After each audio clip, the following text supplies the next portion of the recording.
All right, everybody, get in here. Welcome, everyone. Glad to see you all, even in these difficult times. I'm making a few more changes around here, and I wanted everyone's input because this is your company too. I think it's become very clear over the last few years and months that our industry is shifting dramatically. For one thing, the conversation around human rights has evolved, to say the least. LGBTQ was not a household acronym 20 years ago. People can no longer be strictly defined by the bodies they were born into or the rigid sexualities our society thrusts upon them. And that is why I strive to make our workplace safer and more inclusive every day through our new hiring initiatives and gender identity specific non-discrimination policies. Everyone is welcome at this table. But that's not all.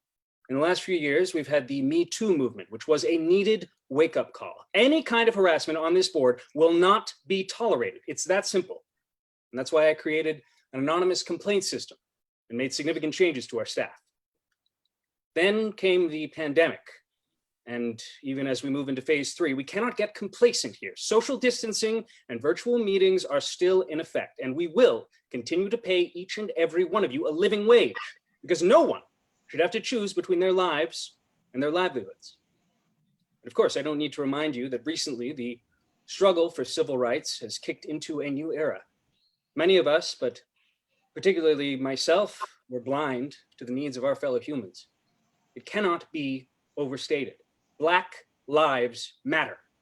I want every privileged member of this board to reconsider the role race plays in their daily lives. For the next several months, I'm donating 15% of our meager profits to various civil rights causes and charities. That is nowhere near enough, and I acknowledge that. I've been silent for too long, and my silence has enabled a system of white supremacy from which I've benefited my entire life, and it's time for me and for all of us to use what power we have to help end that systemic oppression forever.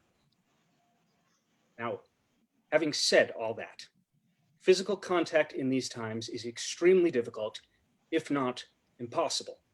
And all of our employees out in the field will be wearing masks. But have no fear. We are going full steam ahead with our nationwide reopening of sexy blonde woman kissing booths. Woo! Yeah! Yeah! Woo!